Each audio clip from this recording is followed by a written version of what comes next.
Hello, this is episode 43 of this True Crime Nightmare podcast. This case, unfortunately, is still unsolved. 92-year-old Doris Kellett was brutally murdered in her own home on the 17th of January of 1990. The crime took place in a place called Bradford, which is in West Yorkshire in England. Doris, despite her age, still managed to live a pretty active life and would often be seen out in the local community. Doris attended a few local groups, such as a gentle exercise group that she attended at the local church centre.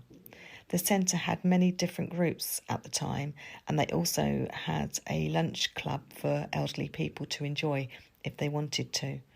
The church centre and Doris Kellett's home were both located in a small village called Greenside in Cleckheaton.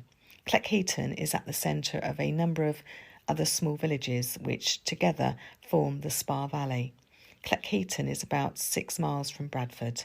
The church centre was called the Cleckheaton Day Centre and formed part of the Central Methodist Church in Greenside, Cleckheaton. The centre also at times held talks that anyone interested in a particular subject could attend if they wanted to.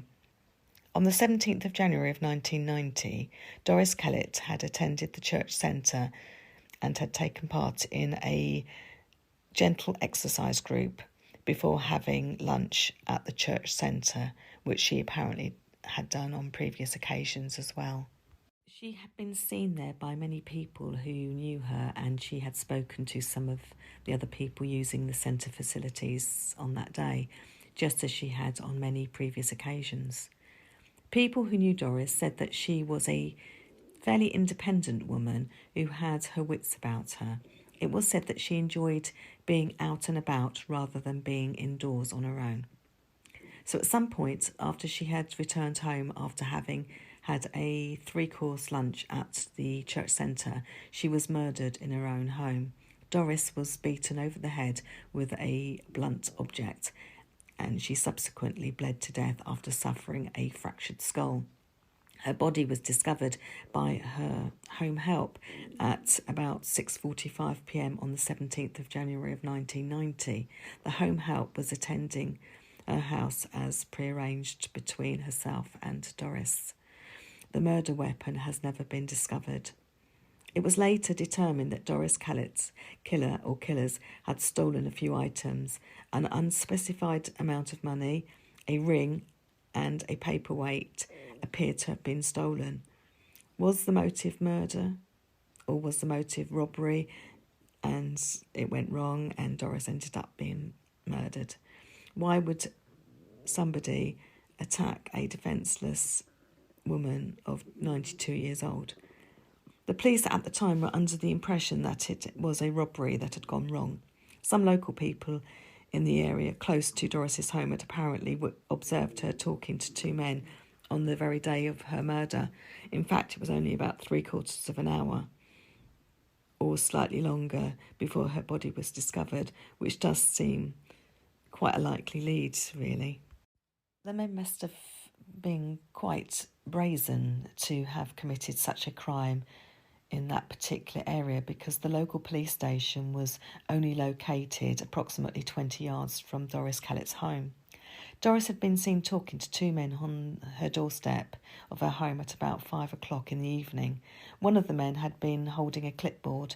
Both men had, by all accounts, been dressed in fairly casual clothes. Not very much is known about these men other than that, and they have never been identified or have come forward of their own accord. Doris, at the time of her death, had been a widow who had lived alone. She had a son. It is known that Doris would use the services of a volunteer driver service to attend the church group sessions. She would also have a lift back home again afterwards. It is also known that she had indeed used this service on the day of her murder, but no leads were established from the people questioned. In all likelihood, and as the police that investigated the murder suspected, it does seem to be a random attack by these bogus callers. The man with the clipboard, it would seem, was just trying to look the part so that if anyone saw the men, they would not really question what they were doing. It is known that the money stolen was from the pension that Doris had recently collected from her local post office, which she did on a regular basis. Back in 1990, it was fairly typical for anyone either receiving benefits of any kind or a pension to go to the local post office to collect either their every week or every other week or monthly, depending on the frequency of the payments, or just when they actually needed the money. Nowadays, of course, most people, but by no means everyone, will collect any relevant payments either from their pensions or from benefits by the money being paid straight into their bank accounts, because it's obviously a lot easier for people. Some people prefer to still collect it from the post office, but not everyone by any means. Doris Kellett did not have any known enemies, and the police could not find a reason for anyone to want her dead. Not very much information is available on this unsolved murder case, but I still really wanted to cover it. I really hope that someone comes forward in the near future with any information that will finally solve this case. Shortly after the murder, a reconstruction was done with a retired policewoman playing the part of Doris Kellett. The reconstruction appeared on the popular BBC programme Crime Watch UK, but no new information relevant to the case actually came to light. A cold case team has looked at the case again, and quite recently too, in fact in 2016, but it still remains such a baffling case and an incredibly sad one. The murder was so brutal, and it was carried out against such an innocent person who did not have any realistic chance of getting away from the danger or defending herself in any way. At least Doris had spent a happy day doing what she enjoyed doing, and hopefully she did not suffer for too long during the horrific attack that ended her life. Everyone who knew her, including her family and friends as well as her neighbours, would have been devastated about the murder and the fact that no one has ever paid the price for such a brutal, unprovoked attack. That must surely make matters worse in their eyes. Also, in the months and even the years after the murder, they must have caused such anxiety to local people living in the area. Would the killer strike again? Had he or they moved to another area, or had they, for whatever reason, not killed again? Maybe the intention was not to kill anyone when Doris was approached, but for whatever reason the situation got out of control, obviously through no fault of the innocent victim. I could not find any information on any other robberies or similar attacks from the same area or pretty close by that could potentially be linked together in that sort of time frame. I've certainly heard that people will target vulnerable people and they will try to gain their trust, or they will stake out a particular property in order that the criminal can go back and rob them later, but rarely does it end in a defenceless woman in her 90s being murdered in the process. It does seem as though the two men that were seen talking to Doris had something to do with her death. You would actually think that although they appeared suspicious, if in fact that they had a genuine reason for calling on Doris Kellett, that if they came forward, it could in all probability be established just why they had called on her that particular day. By not coming forward, it certainly makes them seem guilty. So in all probability, in my opinion anyway, it would seem that the two strangers that were seen talking to Doris on the day of her murder were in all probability involved.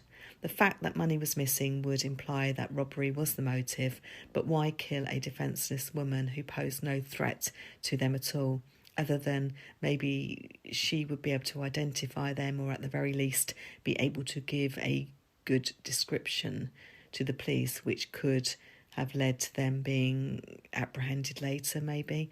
They were obviously careful, though, and it would appear that they did not leave any incriminating evidence. They did not leave the murder weapon there either. That could lead, that, obviously means that if they'd left stuff, it could have ended up with them being put away for murder. The home help who discovered Doris's body and later spoke to a neighbour of Doris Kellett's told them about the amount of blood that was at the murder scene and that the settee in the house had been covered with blood from the brutal attack. That must have been such a shock. It is very sad that the family have not got any answers for what happened and that no one so far has had to pay for the crimes committed on such a defenceless person. I really hope that one day more information does come to light and that both men, if they were the ones responsible, are put away in prison or at the very least identified. Clearly, whoever carried out such a brutal murder should not be out in society because clearly they are such a risk to society and need to be punished for what they did. Maybe they have committed other crimes over the years that have passed since 1990. It must have been such a shock, not only to Doris Kellett's family, but also to her friends, including the people that she had just a few hours earlier spent time with at the church centre groups. Also, her neighbours would have obviously been very shaken and shocked by what had happened. Also, people would be wondering if the killer or killers would strike again at any point, which would lead to a lot of fear in the local community. The poor person who was working as a home help for Doris on that day also must have been left extremely shaken by what she had witnessed. She was just doing what she always did and went along to provide some assistance to an elderly lady so that the lady could stay living in her own home, but with some additional support. Doris Kellett was a fairly active lady who appeared to enjoy taking part in the local community and socialising with other people in the community as well. It is a shame that not very much is known about this cold case and that the police do not seem to be any closer to solving the murder than they were at the beginning. A lot of crimes do go unsolved, of course, but with any luck, this unsolved murder will eventually be solved and justice can then start to be served in some way, or at the very least, the guilty person, even if dead, can be identified. A person does expect to be safe in their own home and they do not expect to be attacked, robbed and or murdered.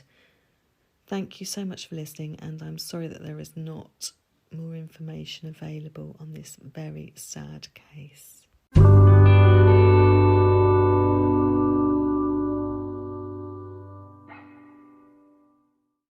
Credits for this episode go to the website unsolvedmurders.co.uk and the group of newspapers, the Telegraph and the Argos group of newspapers, which were online. That's where I got most of the information. Not that there is very much information, but that's where I got most of the information from.